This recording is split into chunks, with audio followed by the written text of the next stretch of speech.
오늘 여러분, 누군가 여러분에게 당신은 어떤 사람입니까? 하는 이야기를 물으면 여러분은 뭐라고 대답하시겠습니까? 나는 누구인가? 라는 이 물음은 사춘기 때에 물어보고 그 답을 찾고 했을 법한 질문이기도 하지만, 또한 중년의 위기라 불리는 그 시절에 내가 누구인가 하는 의문을 듣고 또 그 의문의 답을 찾아가는 과정도 또 사람들에게 있는 것을 봅니다. 어찌 보면 내가 누구인가 하는 물음에 대해서는 우리가 평생 동안 찾아가야 될 일인지도 모르겠습니다. 오늘 여러분은 누군가가 여러분에게 당신은 어떤 사람입니까? 라고 물어볼 때 나는 어떤 사람입니다. 라고 어떻게 대답하시겠습니까? 아마 이 자리에 나온 믿음의 사람들은 나는 예수님이 사랑하신 사람이고 예수님의 보혈로 구원받아서 하나님의 자녀된 사람입니다. 라고 이렇게 대답하실 것 같습니다. 그렇게 하시겠지요? 예.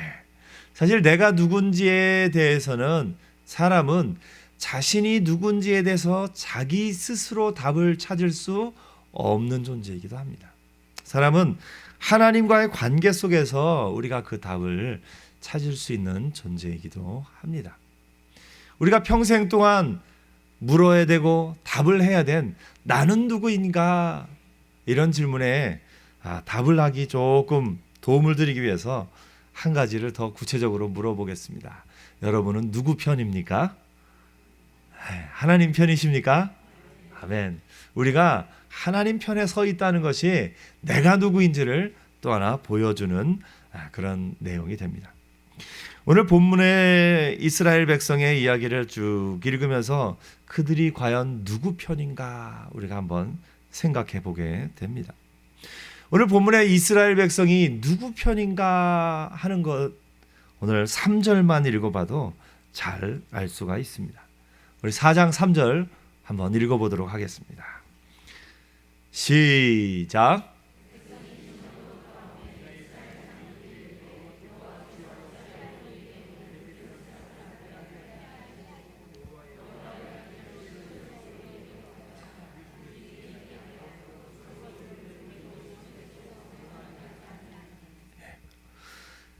이스라엘의 장로들이 전쟁에서 패하니까 묻기 시작합니다. 어찌하여 여호와께서 우리에게 오늘 블레셋 사람들 앞에서 패하게 하셨는가? 물음 자체는 참 핵심을 찌르는 물음입니다. 근데 그 답이 좀 잘못됐습니다. 그 답을 우리가 가만히 살펴보면 답이 주어가 무엇인지 어떤 단어가 나오는지를 보면은 이 답이 잘못되었구나 하는 것을 우리가 알 수가 있습니다. 이 답에 특별히 우리라는 단어가 참 많이 나옵니다. 우리라는 단어를 주목해서 4장 3절 한 번만 다시 읽어보겠습니다. 4장 3절입니다. 시작.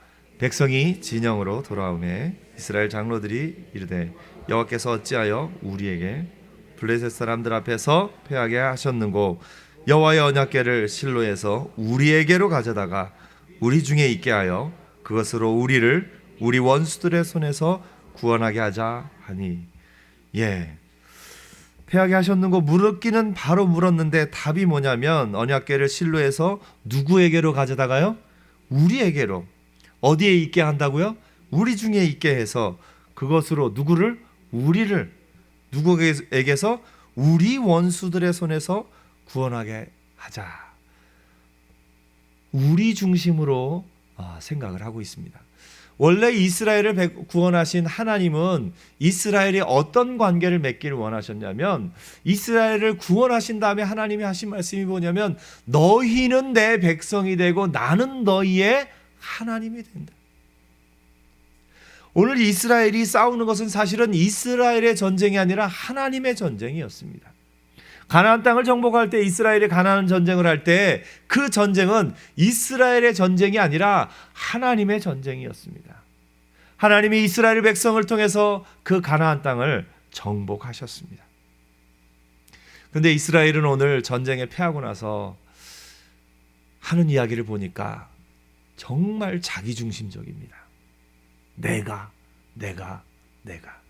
우리가.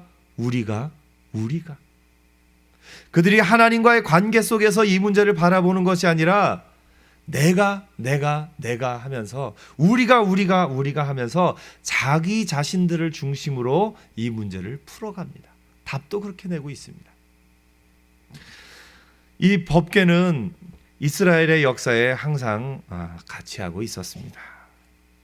그래서 이스라엘의 역사하는 가운데 하나님의 법궤가 늘 같이 했는데 하나님이 이스라엘을 패하게 하셨을 때는 다 이유가 있었습니다. 이 사무엘상 시대에 있기 전에 사사 시대만 봐도 하나님이 이스라엘을 이방인의 손에 넘겨주셨을 때 무엇 때문에 넘겨주셨습니까? 이스라엘의 범죄함을 인하여.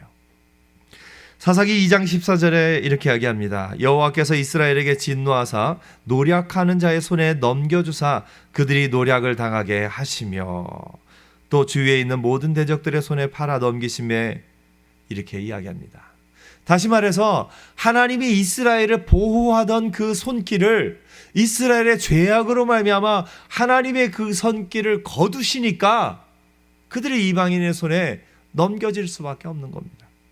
사사기 3장 8절에 또 이렇게 이야기합니다. 여호와께서 이스라엘에게 진노하사 그들을 메소보다미아 왕 구산 리사다임의 손에 파셨으므로 이스라엘 자손이 구산 리사다임을 8년 동안 섬겼더니 이스라엘의 백성의 죄악으로 말미암아 하나님이 이스라엘을 보호하던 그 손을 거두셨던 것을 이렇게 표현하고 있습니다.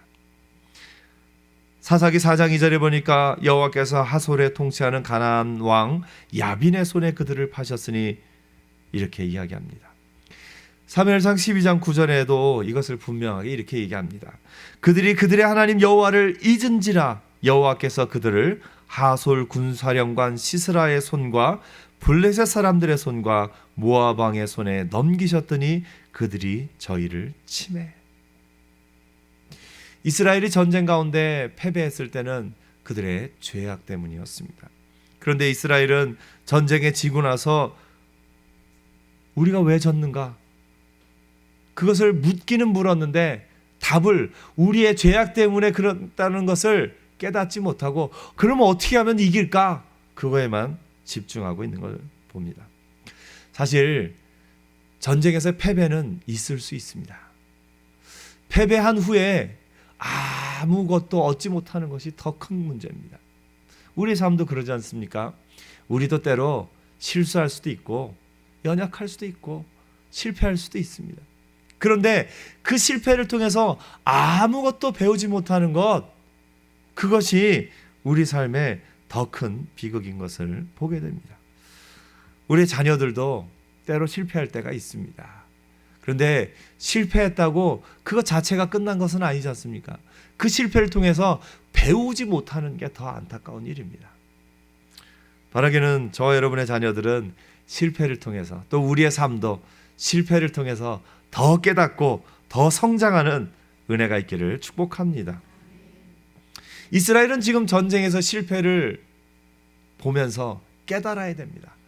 우리가 죄악 가운데 있기 때문에 하나님이 우리를 보호하지 않으셨구나. 그런데 이스라엘은 그것을 깨닫지 못하고 그저 어떻게 하면 이길까? 하고 그 이기려는 욕심에, 그 이기려는 승리를 향한 욕망에 하나님을 자기 편으로 끌어들이려고 하기 시작합니다. 그래서 법궤를 자신들의 목적을 이용하려고 합니다. 하나님 앞에서 우리의 죄를 돌이켜 회개해야 될 그때 회개하지 않고 오히려 하나님이 임재의 상징인 그 법궤를 이용하려고 합니다. 그들은 승리하기 위해서 그것을 이용합니다. 사실 우리도 그럴 때가 있습니다. 승리하기 위해서, 어떤 목적을 성취하기 위해서, 내 욕심을 이루기 위해서 내가 이걸 하고 싶은데 하나님 왜 내 편이 안 돼주십니까? 라면서 하나님 앞에 하나님이 내 편이시기만을 바라는 그런 때가 있습니다. 오늘 여러분, 하나님이 내 편이시길 바라기 전에 내가 하나님 편인지를 먼저 볼 수 있는 은혜가 있기를 축복합니다. 이스라엘은 우리가 하나님 앞에 바로 섰는가? 우리가 하나님 편이었는가? 그걸 먼저 바라봤어야 되는데, 우리가 하나님 앞에 범죄한 것이 무엇인가? 그것을 돌이켰어야 되는데 그걸 하지 못하고 그저 우리의 목적은 승리, 그 승리를 위해서라면 법궤를 가져와야 되겠다, 그렇게 생각하는 걸 봅니다. 오늘 여러분, 우리는 실패해도 하나님은 실패하지 않으십니다. 그래서 우리가 때로 실패할지라도 하나님 편이 되기만 하면, 우리가 하나님의 은혜 안에 거하기만 하면 하나님은 우리의 실패마저도 사용하셔서 하나님의 뜻을 이루어주고 계십니다. 그래서 믿음 안에 있는 우리에게는 모든 것이 합력하여 뭐를 이룬다고요? 선을 이루느니라. 우리가 하나님 편이면, 우리가 하나님 편에 서 있기만 하면 하나님은 그 모든 실패마저도 돌이켜 복이 되게 하실 겁니다. 근데 이스라엘은 자신들이 하나님 편인가 그것을 따져보지 않고 어떻게 하면 할까 하고 법궤를 가져옵니다. 이스라엘은 법궤의 능력을 오해했습니다. 사실 이스라엘의 역사를, 그 앞의 역사를 돌이켜보면 법궤는 승리의 상징이었습니다. 광야 시절부터 법궤가 있는 곳에는 하나님의 보호하심이 있었고 승리가 있었고 안전한 것이 있었습니다. 민수기 10장 33절에 그들이 여호와의 산에서 떠나 3일길을 갈 때 여호와의 언약궤가 그 3일길에 앞서가며 그들의 쉴 곳을 찾았고, 여호수아, 이스라엘 백성이 요단강을 건널 그때에도 여호수아도 그렇게 얘기합니다. 백성에게 명령하여 이르되 너희는 레위 사람 제사장 너희 하나님의 여호와의 언약궤를 매는 것을 보거든 너희가 있는 것을 떠나 그 뒤를 따르라. 여호수아 4장 7절에 그들에게 이르기를 요단물이 여호와의 언약궤 앞에 끊어졌나니 곧 언약궤가 요단을 건널 때 요단물이 끊어졌으므로, 이렇게 이야기합니다. 언약궤가 가는 곳에 이스라엘의 길이 열렸고 언약궤가 함께하는 곳에 승리가 있었습니다. 그런데 언약궤가 있는 곳에 승리가 있었다고 해서 언약궤 자체가 능력이 있는 것은 아닙니다. 오늘 여러분, 이 성경이요, 능력 있는 것은 이 자체가 신성한 물건이기 때문입니까? 아니면 하나님의 말씀이 담겨 있기 때문에 그렇습니까? 잘 알고 계시죠? 여러분, 십자가 그 모양 자체가 능력이 있습니까? 아니죠.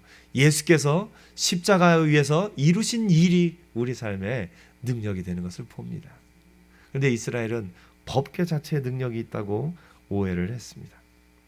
사실 이스라엘이 패배한 것은 법궤가 없어서 그런 건 아니었습니다. 여호수아 시대에도 이스라엘이 실패를 했던 때가 있습니다. 언제입니까? 여리고성, 큰 여리고성을 잘 무너뜨렸는데 그 다음에 어느 전투에서요? 아이성 전투에서 실패를 했습니다. 실패를 하고 전쟁에 패하자 그 원인을 찾습니다. 누구 때문입니까? 아간의 죄 때문에 그렇습니다. 아간을 뽑아놓고 보니까 아간이 고백합니다. 감추었습니다. 하나님이 진멸하라 한 그것을 욕심 때문에 감췄습니다. 감춘 게 뭡니까? 신할산 아름다운 외투. 외투가 참 좋죠. 이때 당시에는 외투가 더 귀했기 때문에 저 신할 지역에서 난 그 아름다운 외투 정말 탐이 났을 겁니다. 그것과 은 200세겔과 50세겔 되는 금덩이를 그가 숨깁니다. 그 죄악으로 말미암아 이스라엘이 아이성 전투에서 패했던 것을 성경이 기록하고 있습니다. 오늘 이 블레셋과의 전투에서도 이스라엘은 그것을 찾았어야 되는데 그것을 찾지 않고 법궤만을 가지고 옵니다. 그로 말미암아 그들은 그 전쟁에서 한 번 또 패하고 이스라엘의 역사상 최초로 하나님의 임재의 상징인 법궤가 이방인들에게 뺏기고 맙니다. 더구나 하나님의 가장 거룩한 일을 담당했던 제사장 2명도 그 전쟁에서 이방인들에게 죽고 맙니다. 이스라엘 백성에게 가장 치욕적인 날로 기록될 만한 그런 날입니다. 죄송합니다. 이날 전쟁에서 이스라엘은 법궤만 뺏긴 것이 아니라 이스라엘이 이 당시에 종교적 중심지였던 실로도 파괴되었던 것으로 보입니다. 몇 가지 사실이 그것을 보여주고 있습니다. 실로라는 이름이 오늘 이후에 사무엘상에 등장하지 않습니다.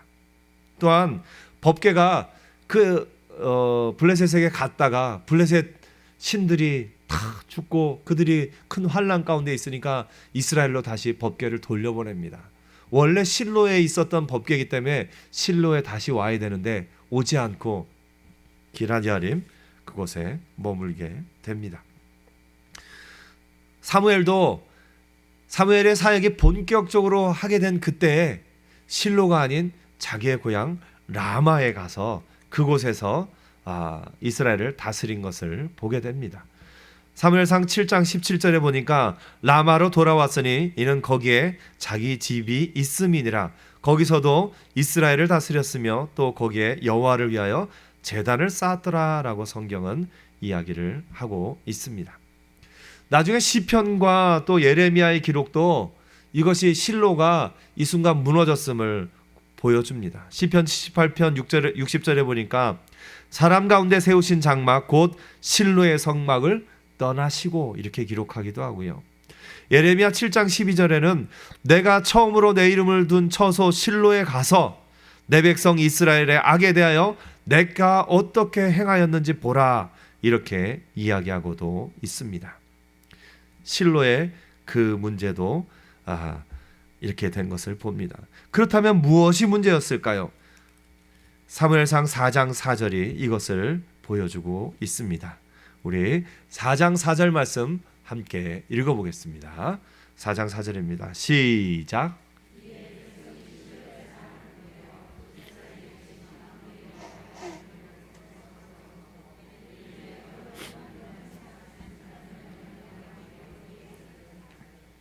법궤를 가져왔는데 거기에 함께 있던 사람이 누굽니까? 홈니와 비느하스입니다. 우리가 잘 알고 있듯이 홈니와 비느하스는 그 당시 이스라엘에 큰 악이 있음에 그 악의 가장 핵심적인 인물들 가운데 하나입니다. 그들이 법궤 옆에 있었다는 것, 그 죄악이 그 옆에 있었다는 것이 오늘 이스라엘의 패배의 원인인 것을 보게 됩니다. 하나님은 우리 가운데 죄악을 몰아내기 원하십니다. 오늘 우리나라가 살아날 길도 죄악을 없애는 길인 줄 믿습니다.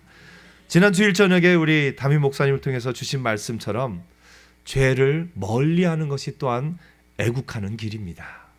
우리나라가 지금 살아남고 있고 우리나라가 앞으로도 하나님의 은혜 안에서 보존될 것은 믿음의 사람, 예수의 사람, 하나님의 사람, 오늘 이 자리에 나와서 예배하는 저와 여러분이 있기 때문에 이 나라가 하나님의 은혜 안에 살게 될 줄 믿습니다.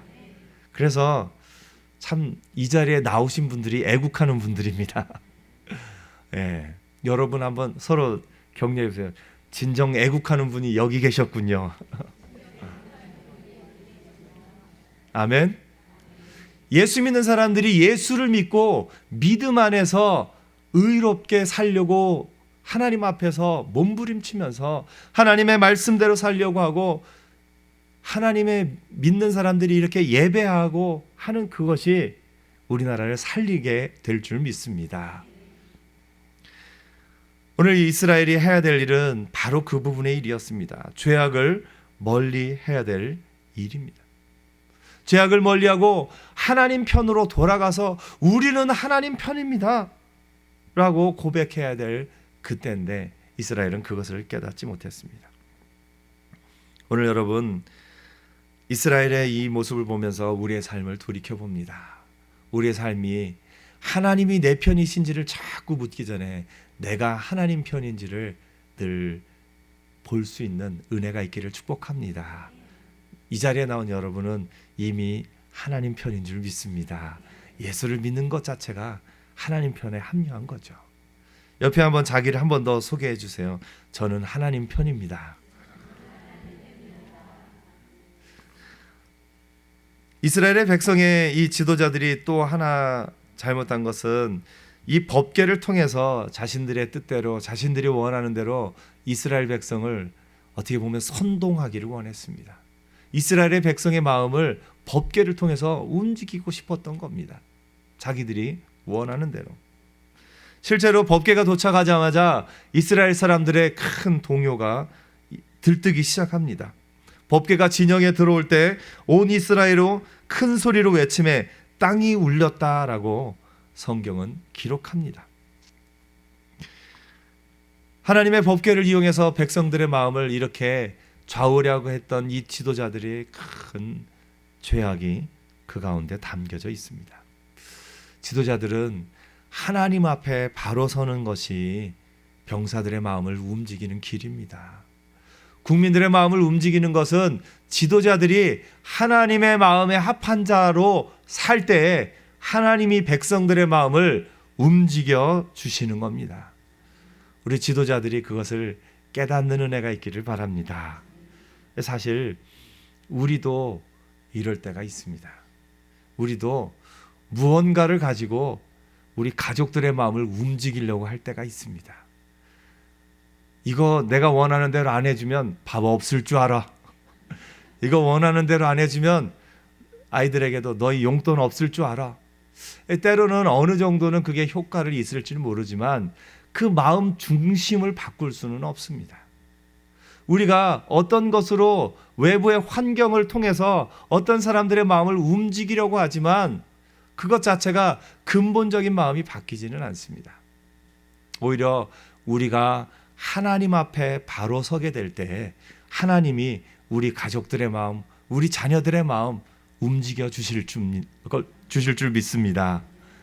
그래서 여러분, 사람의 마음을 움직이기 위해서는 내가 하나님 앞에 바로 서는 것이 더 중요합니다.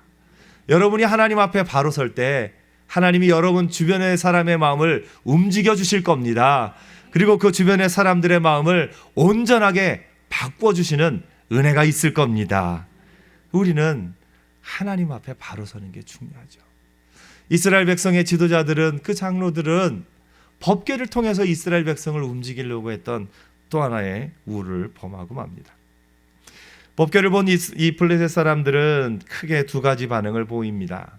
하나는 두려움이고 하나는 오히려 악에 받쳐서 용기를 냅니다. 세상 사람들이 때로 용기를 낼 때 어떻게 보면 죽기 살기로 용기를 내는 것을 보게 됩니다. 이 블레셋이 지금 그와 같습니다. 이 블레셋은 참 이스라엘의 역사와 참 오랫동안 함께했죠. 사실은 이 가나안 땅에 누가 먼저 살았을까요? 사실은 블레셋 사람이 먼저 살기는 했습니다. 아브라함이 건너올 때부터 있었고요.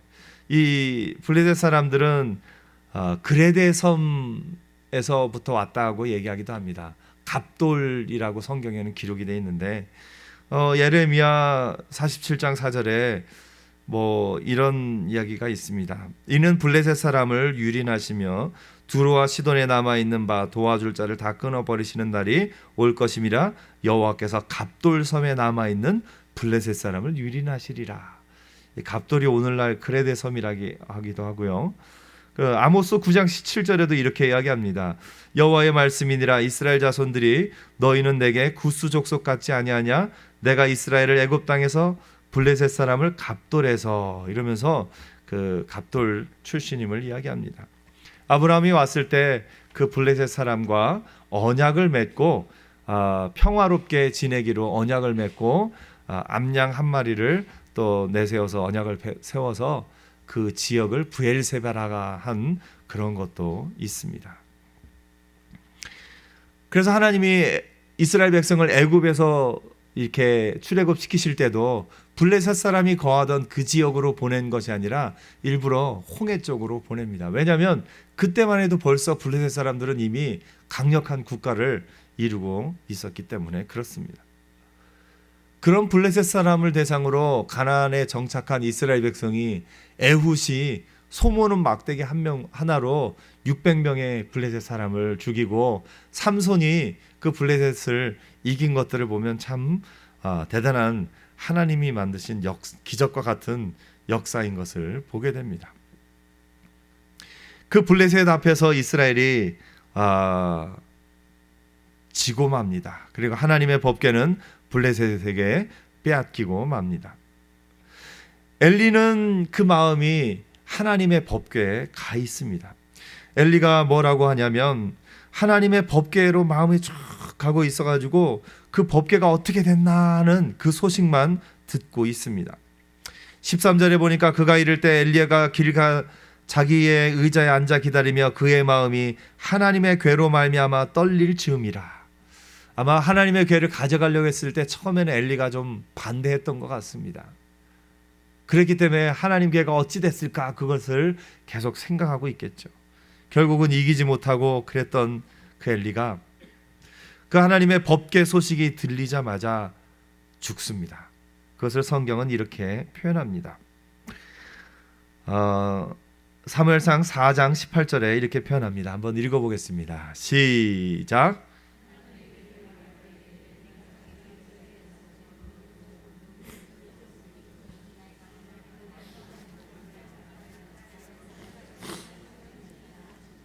예. 나이가 많고 비대한 까닭이었다 이렇게 성경이 기록합니다. 이스라엘에 가보신 분들은 알지만 이스라엘에서 지내면서 나이가 많을 때 이렇게 비대하기가 쉽지는 않습니다. 이것도 아마 그 어떤 의미가 좀 들어가 있는데 그 제사장으로서 그 아들들의 죄악, 여호와 앞에 번제를 드려야 되는데 번제를 다 태워드려야 되는데 삶기도 전에 그 고기를 가져다가 먹었으니 그렇게 되지 않았을까? 어떤 학자는 그렇게 이야기하기도 합니다. 여기서 비둔하다라는 단어는 카봇이라는 단어를 사용합니다. 원래 무겁다 어떤 그런 의미를 지나고 있습니다. 나중에 그 비누아스의 아내가 아이를 낳다가 죽으면서 이스라엘에게서 하나님의 영광이 떠났다 하고 이름을 뭐로 짓습니까? 이가봇이라 짓습니다. 그러니까 하나님의 영광 그 단어가 가봇이라는 단어인데 앞에 이자가 붙음으로써 영광이 떠났다라고 하는 것입니다. 이 가봇이라는 단어는 무겁다, 영광스럽다 그런 의미를 가지고 있는데 오히려 그 무거운 직책을 지니고 있어야 될 이 엘리가 그 엘리의 몸에 그 단어를 쓰니까 비둔하다는 단어로밖에 번역할 수 없는 의미가 됐습니다. 우리말로 어떻게 보면 조금 비슷하게 표현을 하면 이 히브리 사람들이 이 단어를 듣고 느꼈을 그거를 우리말로 표현을 하면 위대한 한 사람이 비대해져서 죽은 겁니다. 얼마나 안타까운 일입니까? 카봇이라는 단어를 들으면서 아마 이스라엘 사람들은 카봇 위대한 그런 사람이 돼야 될 사람이 카봇 비대해져서 죽었다. 참 마음이 안타까우면서도 너무나 힘든 상황이었을 겁니다. 한 사람 엘리의 이 잘못과 그 아들 둘의 잘못으로 말미암아 이스라엘 백성 전체가 고통을 받습니다. 한 사람으로 말미암아 전체가 고통받게 되는 그런 안타까운 일을 봅니다. 오늘 여러분 한 사람으로 말미암아 많은 사람들이 고통받는 일이 없기를 축복합니다. 오히려 여러분과 여러분의 자녀들을 통해서는 많은 사람들이 고통에서 벗어나며 위로를 얻고 힘을 얻는 은혜가 있기를 축복합니다. 이가봇 하나님의 영광이 떠났다. 저희 교역자 가운데 히브리어를 아주 잘하는 교역자가 있습니다.